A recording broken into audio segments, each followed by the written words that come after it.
vamos a ver el honor, el valor de ser fiel a uno mismo, valor de ser fiel a uno mismo. Y vamos a empezar. El honor, antes de ir a las escrituras, el honor es la virtud esencial de ser fiel a uno mismo. Y bueno, tenemos aquí tres ejemplos muy sencillos. Todos conocemos el martillo, el león, el bombero. No es lotería, ¿sí? Sí. Por eso puse una menos. No vaya a ser que a la siguiente alguien me diga chorro y se quiera llevar la ofrenda. No es lotería, ¿sí? Todos conocemos el martillo, conocemos el león y conocemos qué es un bombero. Bueno, el honor es la cualidad, es la virtud de ser fiel a uno mismo. En otras palabras, el martillo tiene una función, tiene una razón de ser, ¿sí? El león tiene una razón de ser, el bombero tiene una razón de ser, y eso es lo que le da honor. Le damos por favor a la siguiente. El martillo sirve para clavar, ¿sí? Si queremos usar un martillo para arreglar las instalaciones eléctricas, no nos va a funcionar. Si queremos usar un martillo para cortar la madera, cortar el fierro, miren, lo podemos hacer, ¿sí? Se puede hacer, pero no va a quedar bien, ¿sí? Sobre todo si queremos trabajar el detalle, queremos que las cosas queden bien hechas, se vean bien hechas. El martillo es esencialmente para clavar clavos. El león esencialmente caza, es un animal de presa que caza a otros animales para poder comer, para poder vivir. No podemos esperar que un león se alimente de zacate. Si queremos alimentarlo de zacate, tenemos que conseguirnos una vaca, un chivo, un borrego, porque esos son animales herbívoros. Pero el león va a matar para poder comer. Y el bombero, ¿sí?, su razón de ser es salvar vidas y extinguir incendios, apagar el fuego. Entonces, honor es la virtud que nos motiva a vivir, a actuar, pensar y sentir en congruencia, con quienes somos. Entonces, eso es algo que a nosotros nos tiene que quedar claro. ¿Qué es el honor? El honor consiste en actuar, comportarnos como lo que somos. Entonces, la primera pregunta que tenemos que hacernos es: ¿quién soy? ¿Quién soy yo? Le damos por favor.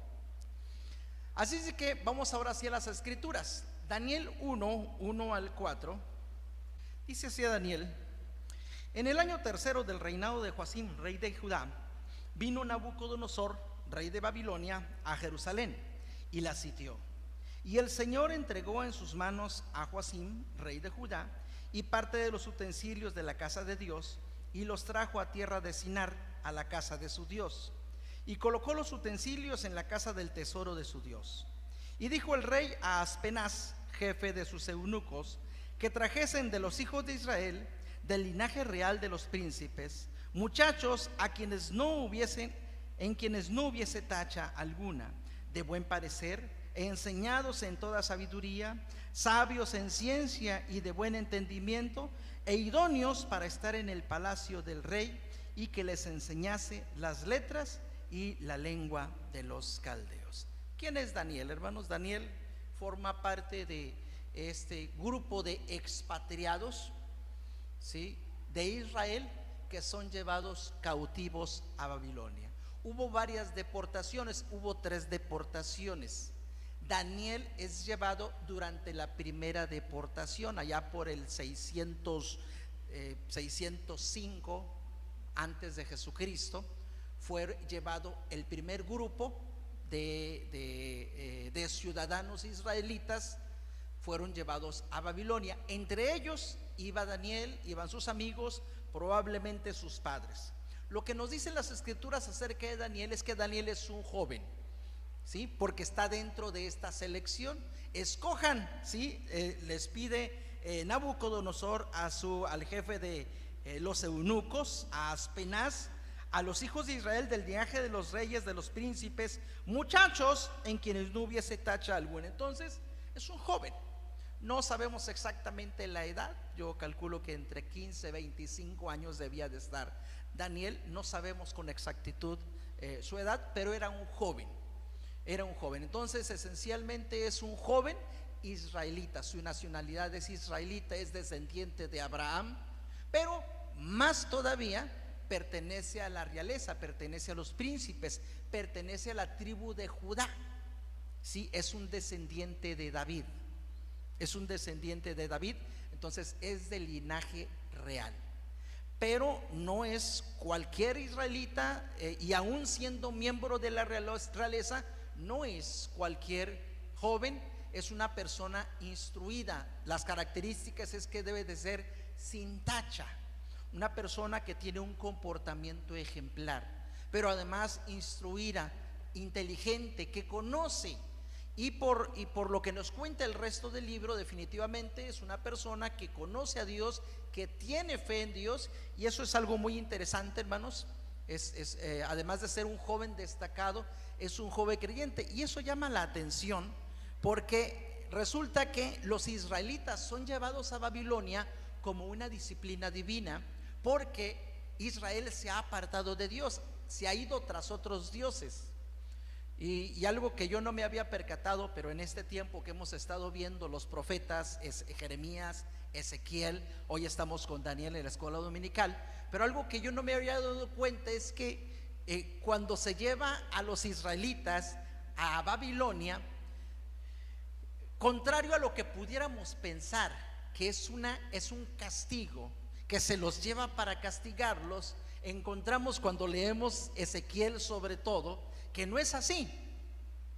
Se lleva para preservarlos. Los que se quedan en Israel son los que se pierden.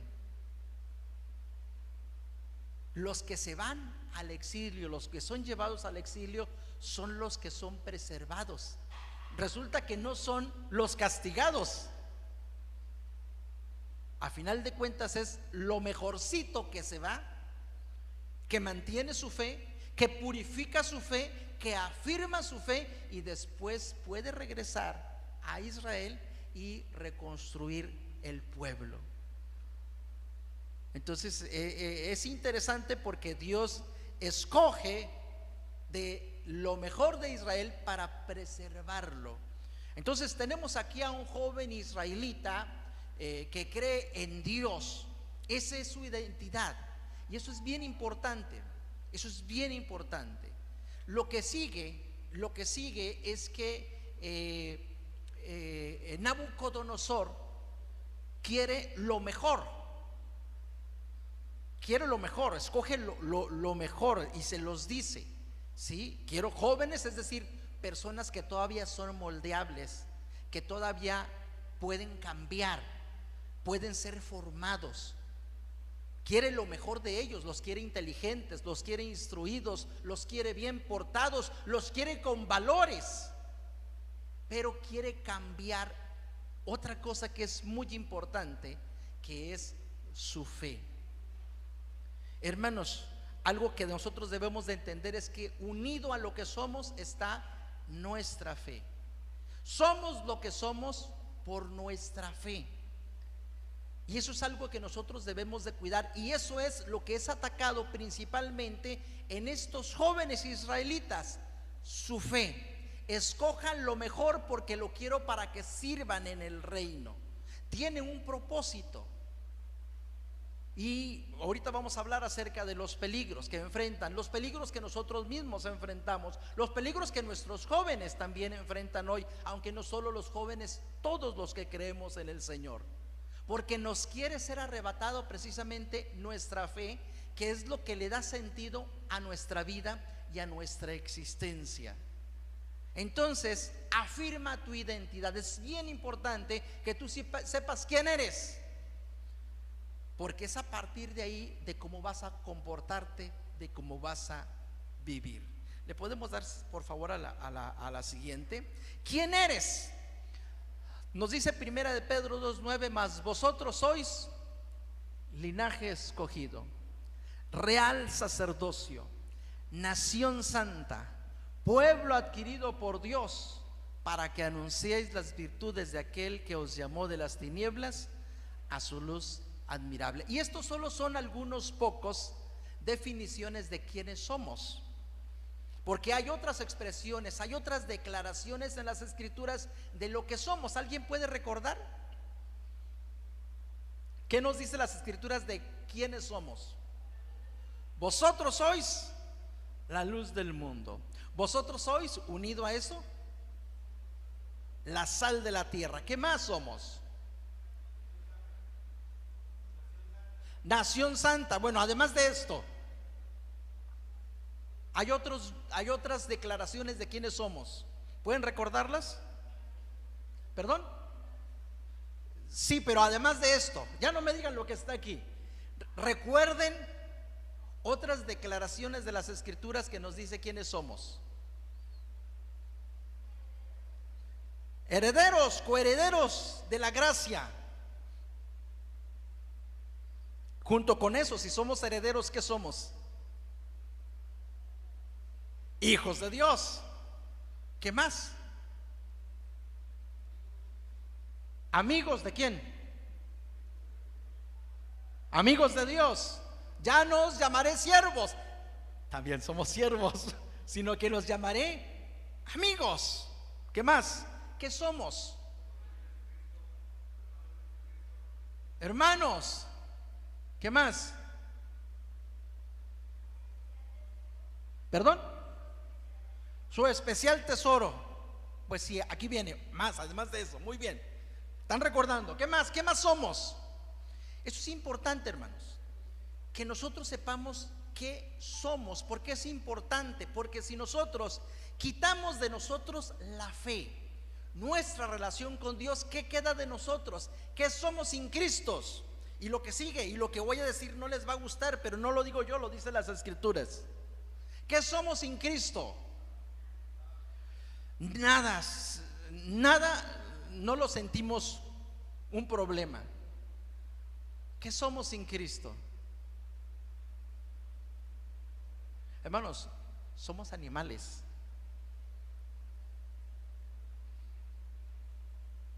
Yo sé que no les gusta. Algunos me miran y ya me está ofendiendo el pastor, nos está diciendo animales. Si usted tiene a Cristo, no es usted. No se ofenda. ¿Sí? Si usted no tiene a Cristo, esto no es para usted. Uy, está saliendo hacia afuera. Pero no se trata de ofender a nadie, hermanos. ¿Qué somos? Somos como cualquier otro animal. Eso es lo que hace la diferencia. Dios hace la diferencia entre los animales y el ser humano. Somos creación de Dios como los animales. Realizamos las mismas funciones que los animales. Biológicamente somos clasificados dentro de los animales. Pertenecemos a los vertebrados, mamíferos, ovíparos. ¿Sí? Vivíparos, perdón. Bueno, se me fue, hombre. Se me fue la onda, gracias. Nadie nació de huevo, ¿verdad? Bueno, eso es para ver si están despiertos. Se me va la onda, hermanos. Pero me están entendiendo. O sea, en términos generales somos clasificados igual que los animales. ¿Qué hace la diferencia? Hermanos, nuestro espíritu. Dice las escrituras que Dios nos formó y sopló aliento de vida, y entonces llegamos a ser seres vivientes. Pero es la relación con Dios lo que nos hace diferente. Porque si no hay una relación con Dios, nos vamos a comportar, hermanos, como animales. Vea el mundo sin Cristo, vea el mundo sin Dios, va a hacer atrocidades, se va a comportar peor que animales. Los animales solo matan para sobrevivir, para comer. El ser humano mata por placer, por el placer de causarle dolor al otro. No mata por necesidad, mata por placer. Si el ser humano da rienda suelta a sus instintos, es el peor de los seres vivos. Y no me hagan contarle historias, las conoce. ¿Qué hace la diferencia? La diferencia la hace Dios, que nos da principios, que nos da valores, que nos da una conciencia moral, que nos permite distinguir entre el bien y el mal. No puedes sacar a Dios de lo que somos, porque sin Dios somos peor que nada. Porque mire, la nada no hace nada, pero los animales,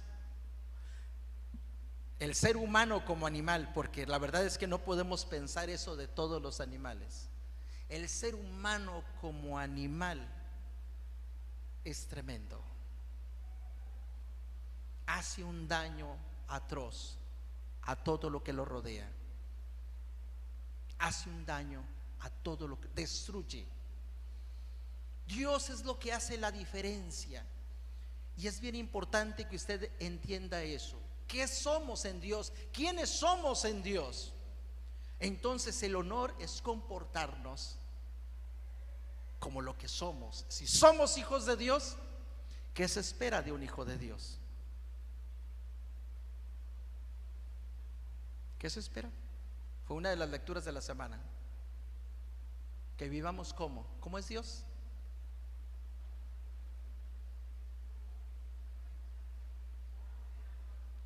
Que vivamos en amor, soportándonos los unos a los otros. ¿Cuál fue la acusación que les dolió en el alma a los fariseos? Cuando él decía: yo soy hijo de Dios y ustedes son hijos de vuestro padre el diablo, porque él es mentiroso y homicida desde el principio. Y ustedes son mentirosos y ustedes me quieren matar. ¿Y sabe que así fue el juicio de Jesús? Le inventan mentiras, fabrican un juicio, pagan testigos falsos porque lo quieren matar. Eso es lo que hace la diferencia entre el tener a Dios y no tener a Dios en nuestra vida. Entonces, afirme su identidad en Dios, en Jesucristo, porque eso es lo que va a hacer la diferencia. A Daniel quieren lo mejor de Daniel y sus amigos: su inteligencia, su conocimiento, sus capacidades, pero no quieren a Dios. No quieren a Dios, quieren quitarles a Dios. Lo que no sabe Nabucodonosor es que le quita lo que le da razón de ser. Eso sí lo sabe Daniel. Así es de que conserva y decide mantener lo que le da su razón de existir, lo que le da su identidad, que es Dios. Así que afirme quién es. No se deje engañar, hermanos. Nos dice 4 y 5 lo que le ofrecen a Daniel. Dice así: los quiere, dice, idóneos para estar en el palacio del rey. Les está ofreciendo un puesto como sirvientes que vivan en la casa real. Se les va a enseñar las letras, se les ofrece una beca educativa en letras y la lengua de los caldeos. Les señaló el rey ración para cada día de la provisión de la comida del rey, es decir, le va a compartir su comida, lo mejor, ¿sí? No le va a dar de las sobras. Van a comer exactamente lo que el rey come, van a beber del vino del rey, no cualquier bebida, sino lo que el rey bebe. Dice: y que los criase 3 años para que al fin de ellos se presentasen delante del rey. Hermanos, no nos debemos dejar engañar. El mundo nos va a ofrecer cosas superiores, nos va a ofrecer lo mejor. A él le ofrecieron vivir en la casa del rey, una beca académica, comida real, bebida real, trabajo en la corte. Ruth, ¿qué te parecería? No, déjale ahí. ¿Qué te parecería una beca así? ¿Cuál es la nación más fuerte? ¿Japón, Estados Unidos? A tu parecer, ¿cuál es la nación más fuerte? Que tú digas, hay que trabajar ahí. Alemania. ¿Te gusta Alemania? O sea, ¿ya empezamos con la Alemania entonces? ¿O estás esperando la beca? Imagínate, te dicen Alemania, vente para acá. Te voy a pagar los estudios, te voy a pagar la comida, el hospedaje, te voy a dar para tus chuchulucos. Vente a estudiar acá. Quiero que sirvas a Alemania. Es tentador, hermano. Es tentador. Suriel se puso a pensar, ¿por qué a Ruth y no a mí? ¿Verdad, Suriel?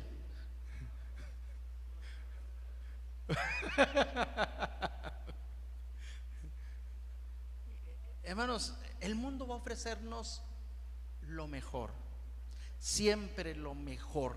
Y digo mejor entre comillas, porque es lo mejor a su parecer. Pero es ahí donde tenemos que tener mucho cuidado. Para los adultos, eso es para los estudiantes, ¿sí? Pero para los jóvenes a lo mejor no está estudiando. ¿Qué ofrece? A ver, ¿qué ofrece el crimen organizado? Que muchos muchachitos escogen ese camino. Dinero, ¿sí? Dinero fácil, relativamente, ¿no? Armas, carros, disfrutar el momento con drogas, poder, mujeres. No estoy ofreciendo nada, solo estoy haciendo una referencia. Aparentemente ofrece lo mejor. Los adultos, ¿qué nos ofrece el mundo? Pues ya tenemos un trabajo, no estamos pensando en eso, pero ¿qué les parece?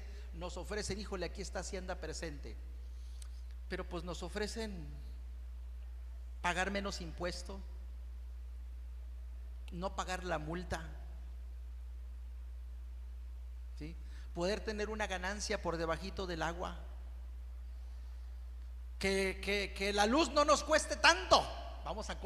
Vamos a aterrizarlo, ¿sí? Que la luz no nos cueste tanto, que el agua no nos cueste tanto. Bueno, el agua no nos preocupa mucho, pero la luz y el gas, ya nos ofrecen cosas atractivas, superiores, pero a cambio siempre hay un precio que pagar. Siempre hay un precio que pagar. Dale clic a uno, por favor. Siempre considera el precio. Le ofrecen vivir en la casa del rey, pero la verdad es que los quieren de sirvientes.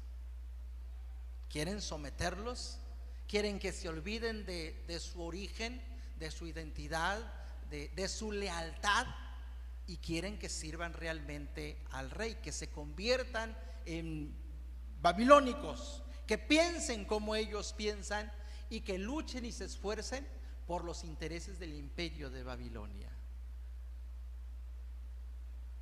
Les ofrecen una beca académica, pero a cambio de abandonar sus valores.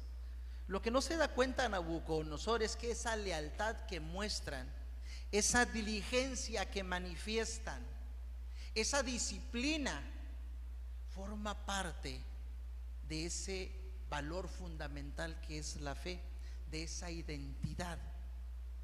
Él no se da cuenta de eso, quiere escoger nada más lo mejor, quiere las apariencias nada más, pero no sabe realmente que lo que cuando menos en los israelitas, lo bueno de los israelitas viene de Dios. Cuando les ofrece esta beca académica que les enseñen la lengua y las letras, no solo se trata de aprender un idioma, se trata de transferirle toda su cultura. No se trata de que sepan cómo pienso, que piensen como nosotros, que actúen como nosotros, que se comporten como nosotros. Queremos que dejen de ser lo que son para que se conviertan como uno de nosotros. Así que cuando el crimen organizado: es que tú eres muy bueno, es que eres muy valiente, eres muy inteligente, pero queremos que uses esa inteligencia, ese valor, esa destreza para servirnos a nosotros, para matar a otros, para quitar del camino a los que a nosotros nos estorban. Sí, quiero que ahorres en los impuestos, quiero que ahorres en la luz, pero a cambio me vas a beneficiar a mí, porque hay una parte para mí. A final de cuentas, hermanos, el mundo nos quiere engañar, nos seduce, nos invita a usar todo lo bueno, pero para sus fines, que no son necesariamente buenos. Le damos por favor a la siguiente: comida real, pero cambiar sus costumbres. ¿Cuál es el problema de que Daniel y sus amigos coman la comida del rey? ¿Cuál es el problema? Hermanos, el problema es muy simple. En aquellos tiempos, la comida, antes de ser servida a la mesa, o mejor dicho, antes de que el animal sea sacrificado, es ofrecido a los dioses. Hablando de los animales, hablando de la carne. Entonces tiene que ver con participar del culto a los dioses. No se trata nada más de que le van a dar comida y lo van a dar lo mejor. Pues, ¿quién no quiere lo mejor? ¿Quién no quiere la mejor carne? En Sonora no se come la carne congelada, hermanos. Aquí comemos carne congelada, cuando menos yo.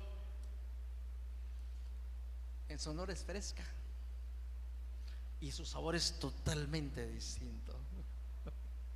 Totalmente distinto. ¿Quién no quiere lo mejor? Se dice que el machacado tiene su origen aquí. Puede tener su origen aquí, hermanos. El mejor machacado no es de aquí. Discúlpeme. Es de Sonora. Yo he comido los dos. En fin, ¿quién no quiere lo mejor? ¿Quién no quiere lo mejor? Cuidado, porque lo mejor que Nabucodonosor está ofreciendo tiene que ver con la fe. Les está pidiendo cambien su fe. Los israelitas tienen un régimen alimenticio muy específico que les es dado en la ley. Hay alimentos que no pueden comer, y esos alimentos que no pueden comer se los está ofreciendo el rey. Se les está diciendo: rompan con sus tradiciones, rompan con su fe. Ahora tienen que ser como yo, creer como yo. Hay un precio que pagar. Bebida real, igual, cambiar sus costumbres, trabajar en la corte, pero a final de cuentas no dejas de ser un sirviente, un siervo, uno que vive para cumplir los antojos del rey. El destino de estos jóvenes, junto con otros más de otras naciones, es ser consejeros reales. No solo consejeros. Daniel llega a ser un consejero, a ser un funcionario real. Hay muchas funciones que se pueden desempeñar en una corte, pero su intención es que formen parte de todo el aparato de gobierno, pero quieren que sean, a final de cuentas, que sirvan a los intereses del imperio. No necesariamente es malo, pero significa que soy leal primero al imperio antes que a mí mismo, antes que a mi familia, antes que a Dios mismo. Esto es lo que les están ofreciendo. Te doy una beca, pero vas a cambiar todo lo que crees. Te ofrezco esto, pero vas a cambiar. Así que no se deje engañar. El mundo siempre te ofrecerá ventajas, pero recuerda que es una trampa. No todo lo que brilla es oro. No todo lo que brilla es oro. Afirma tu identidad en Dios y ten cuidado con lo que el mundo te ofrezca, porque quiere cambiarte, quiere quitar sobre todo de ti la fe. Pero recuerda que sin fe estamos perdidos. Sin fe solo somos como animales, actuando por instinto, sin valores, sin principios, sin moral. Entonces defiende tu fe. Observemos, hermanos, los nombres. Los nombres les son cambiados, no es un accidente. Dale clic por favor a todos. Daniel significa Dios es mi juez. Le cambian el nombre a Belsasar, que significa protegido de Baal. Ananías significa Jehová ha mostrado su favor. Sadrach es el nombre que le ponen a Ananías, significa Marduk. Marduk es el principal dios babilónico. Misael significa ¿quién como Dios? Semejante a Miguel, ¿quién como Dios? Le cambian el nombre a Mesac, ¿quién como Acú? Acú es otra deidad babilónica. Y Azarías significa Jehová ha ayudado. Le cambian el nombre a Abed-nego o Abed-nego, que significa servidor de Nebu, otra dios babilónico. Entonces los cuatro nombres son cambiados por otros cuatro, donde quitan el nombre del Dios de Israel para ponerle el nombre de un Dios babilónico. ¿Será un accidente? Vamos, hay una intención. Hay una intención. El nombre en las escrituras nos habla del carácter de la persona, nos habla de cómo es. Por eso cuando un hombre se encuentra con Dios, su nombre es cambiado, porque su naturaleza es cambiada, su identidad es cambiada. Abraham no es más Abraham, padre exaltado, sino es Abraham, padre de multitudes. Jacob, usurpador, ladrón, tramposo, le es cambiado su nombre a Israel, príncipe de Dios. Los nombres son cambiados. No recuerdo el nombre de Simón, pero sí el nombre de su significado, Pedro, de su nombre cambiado, que es Pedro, que es roca. Cada vez que un hombre se encuentra con Dios y le es cambiado su nombre, es cambiada su identidad, es cambiado su naturaleza, es cambiado su persona y su comportamiento. Cuando es cambiado el nombre de Daniel y sus amigos, es porque se les quiere cambiar su identidad. ¿Y qué le podemos dar al siguiente? Y qué oportuno y qué conveniente, ¿sí?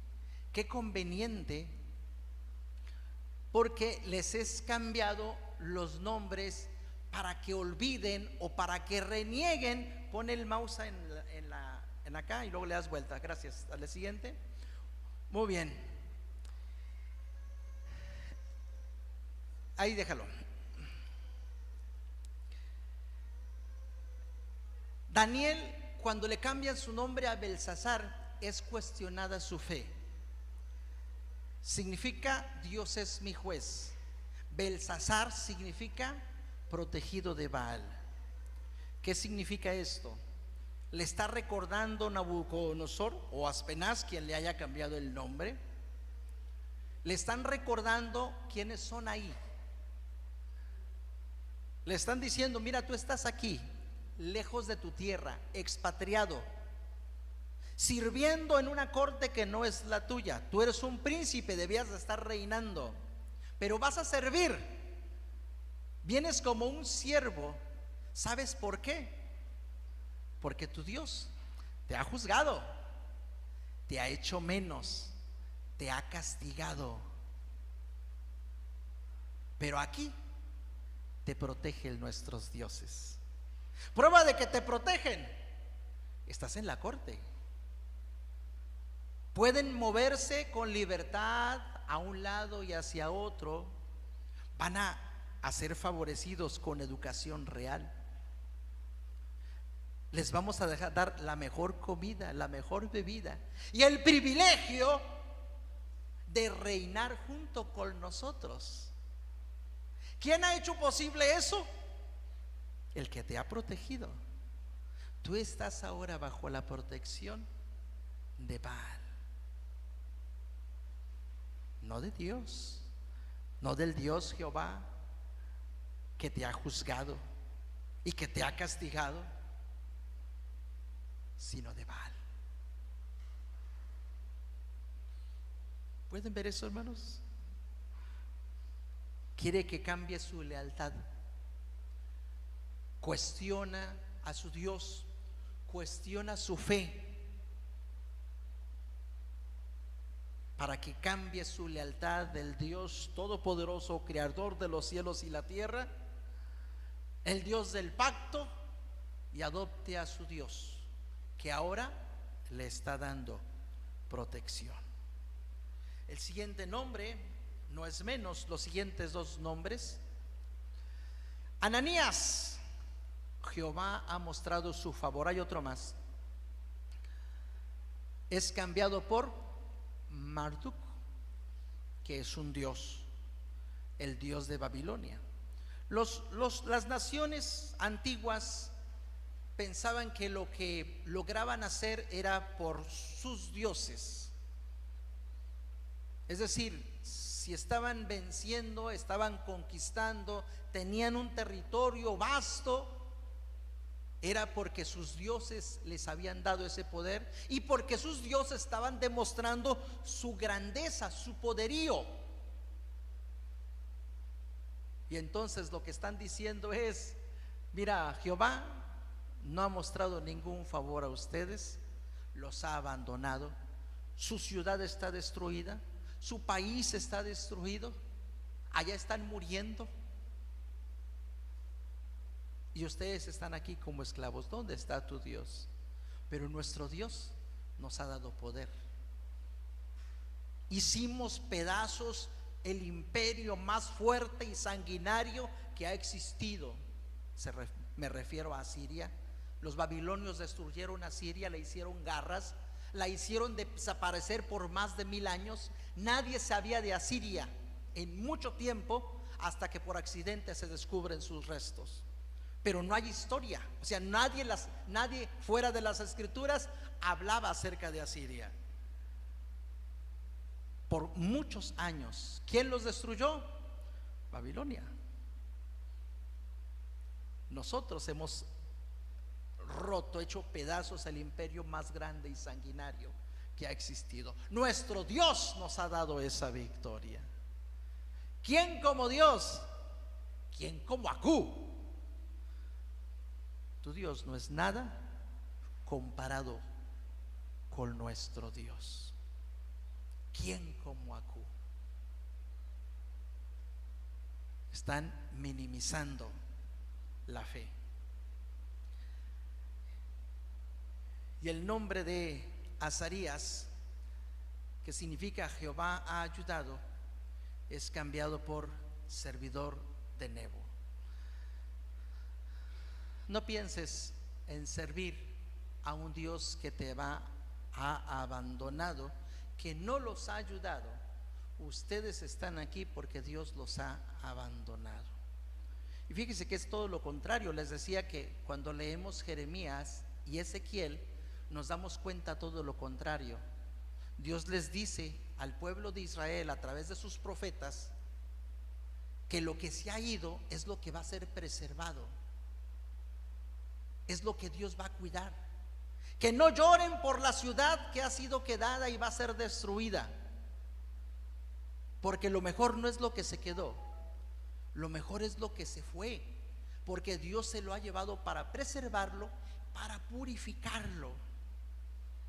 Dios se los lleva, así como se lleva a Jacob, Israel, con sus hijos sus familias de Canaán a Egipto para preservar su vida, porque en Canaán hay una hambruna que si ellos no encuentran refugio, un lugar donde hay alimento, ellos van a morir. Así como Dios se llevó a Israel con sus hijos y sus familias a Egipto para preservar su vida y que ahí crezcan y ahí aprendan las letras, aprendan la escritura y después salgan como una gran nación, así Dios hace con Israel cuando el exilio se los lleva para preservarlo, para preservar su fe, para purificar su fe. Los babilonios dicen: no, no les ha ayudado y no les va a ayudar. Pero eso es lo que Dios está haciendo. Eso es lo que Dios está haciendo. Entonces, no peques de inocente, defiende tu fe.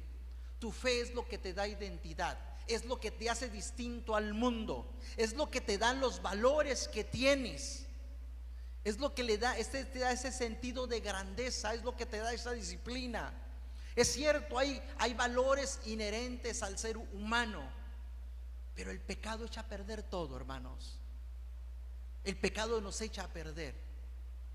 Tarde o temprano nos corrompe.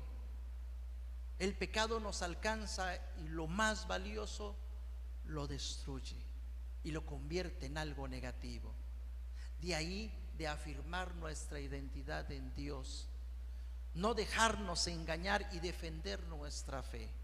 Si tu fe es cuestionada, si las personas minimizan tu fe, si cuestionan tu entrega, quieren destruir tu identidad. Qué curioso, ¿no? Porque ahora la ideología de género es lo que está haciendo. No somos lo que somos, somos lo que quiera ser. Y Dios está fuera de esto. Quieren a Dios fuera de esto. No admiten argumentos bíblicos, religiosos, de fe. No quieren ninguno de estos tipos de argumentos. Quieren a Dios fuera de la vida de las personas, porque quieren destruir la identidad de las personas para después aprovecharse de esta circunstancia. Defiende tu fe. Como personas de honor tenemos que preocuparnos por nuestra fe, porque eso es lo que nos da nuestra identidad. Fuera de ahí somos animales. Daniel, en esa defensa, en primer lugar toma una decisión. Ve lo que quiere hacer, tiene esa capacidad. Sin duda, no se han equivocado. Es un joven muy inteligente, muy capaz. Cuando ve el ofrecimiento, realmente ellos no pueden hacerse para atrás. Ellos no pueden rechazar esta beca. Son siervos. Son siervos. Están obligados a obedecer las órdenes del emperador. O sea, no tienen la opción. Nosotros hoy tenemos opción de escoger. En ese momento ellos no tienen la opción. Van a ser tomados, van a ser metidos en esa disciplina, se les va a inculcar sus valores, se les va a enseñar su lengua, su cultura, su forma de pensar, su forma de comportarse, porque quieren que ahora sean leales al imperio babilónico. Así es de que Daniel propone en su corazón no contaminarse. Lo ve venir y se propone. Es una decisión personal, no son las circunstancias. Y es difícil, es difícil. Pero él tiene que hablar con las personas. No es fácil. Hablamos otra vez de capacidad de negociación. Es un joven, pero como joven no tiene miedo a expresar lo que cree, no tiene miedo a expresar su pensamiento, no tiene miedo a expresar opciones. Y va con el jefe de los eunucos y le dice: oye, ¿sabes qué? No nos des esa comida, no nos des esa bebida. Estamos de acuerdo en que nos enseñen, nos capaciten. Estamos de acuerdo en obedecer y servir el imperio. pero no nos des esa comida, no nos metas a ese régimen alimenticio. Algo interesante, hermanos, los nombres en hebreo y luego en babilónico, los nuevos nombres son usados de manera intermitente. Cuando están en la corte, cuando están tratando con los babilónicos, los nombres que se mencionan son babilonios, perdón.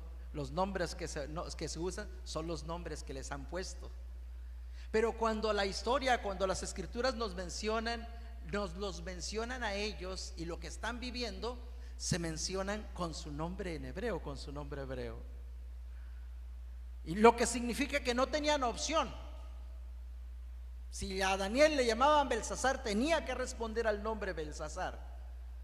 Pero él no se había apropiado de ese nombre. Él seguía identificándose como Daniel. Que ellos me llamen como quieran, pero yo sigo siendo Daniel. Dios sigue siendo mi juez. Si ellos creen que Baal me protege, pues que lo sigan creyendo. Después Dios mostrará que Él es quien me protege. Y en cada encuentro que tiene Daniel y que tienen los amigos de Daniel con la corte real, se pone de manifiesto quién es el Dios que los protege, quién es el Dios que los cuida, quién es el Dios que los guía, quién es el Dios que tiene el control de toda la historia, no solo de Israel, sino de todos los reinos de la tierra. Eso es algo que se va a demostrar en la historia. No se preocupan por el nombre, pero ellos mantienen su fe. Pero toman decisiones, toman una decisión: no vamos a contaminarnos, no vamos a permitir que cambien nuestra fe, nuestra manera de pensar. Serviremos, pero serviremos desde nuestros valores. Así como ellos son escogidos de lo mejor de su nación, son escogidos los demás funcionarios. ¿Y qué pasa con los demás funcionarios? Cuando es llamado Daniel para interpretar el sueño de Nabucodonosor, que nadie ha podido interpretar, hay una orden. Hay una orden. Antes de que Daniel hable, y Daniel se da cuenta que algo está sucediendo, pide información, pero ya hay una orden: matar a todos los sabios, matar a todos los consejeros, porque son incapaces de interpretar el sueño, de decir el sueño e interpretarlo. ¿Y qué hace Daniel? Dame tiempo, déjame oro a mi Dios, dame tiempo de aquí a tal hora y yo voy a dar la interpretación al rey. Y así sucede. ¿Qué hubiesen hecho los otros sabios si Daniel fuese sobre el cual existe la pena de muerte? Hubieran dicho: no lo mates, nosotros te decimos. Tenemos dos eventos, dos momentos más adelante en la historia donde es todo lo contrario. Hacen un complot para ponerlos en mal del arte del emperador y que los maten. ¿Sí me entiende la diferencia? Los otros también son lo mejor de su nación, pero tienen envidia, tienen celos y están dispuestos a matar por lograr sus objetivos. Hombres sin Dios, sin valores, sin principios, sin fe en el Dios vivo. Y Daniel, ¿qué dice? No los mates, detente. Voy a orar para que Dios me revele el sueño, se lo dé a conocer, y no hay necesidad de que esto ocurra. El valor de la vida, de la generosidad, nace de la fe en Dios. Daniel dice: no vamos a contaminarnos, no vamos a dejar que su cultura nos llene. Voy a aprender lo que tenga que aprender, vamos a usarlo en servicio del rey, y lo hacen. pero no vamos a contaminarnos. Si pone límites, así es de que habla. Dios le da gracia. Dios le da gracia. Y eso es importante entonces.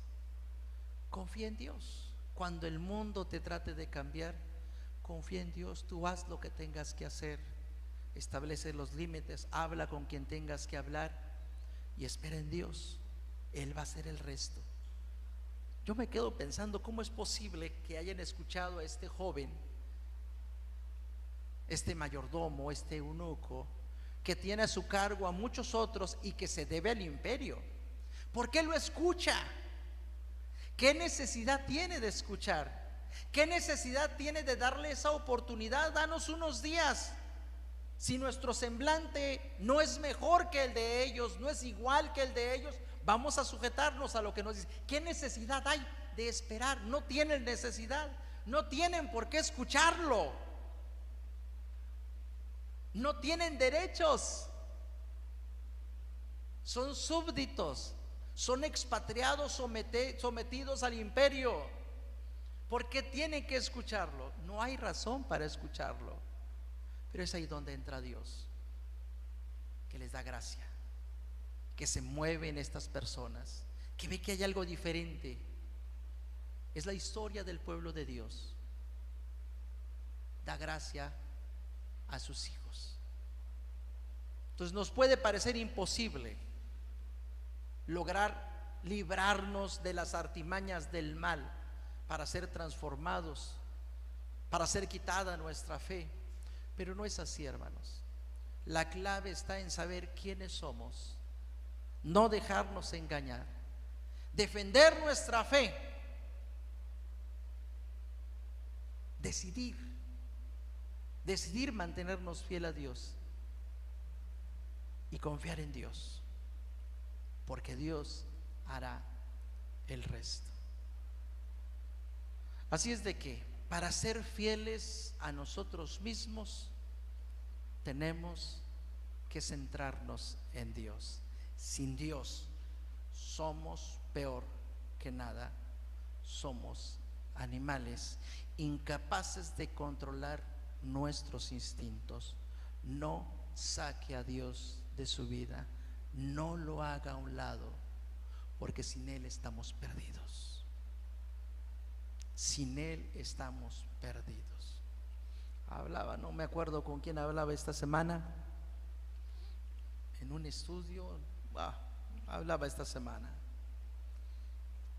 Y si se acuerdan, en años pasados estuvimos participando en un centro de rehabilitación para mujeres.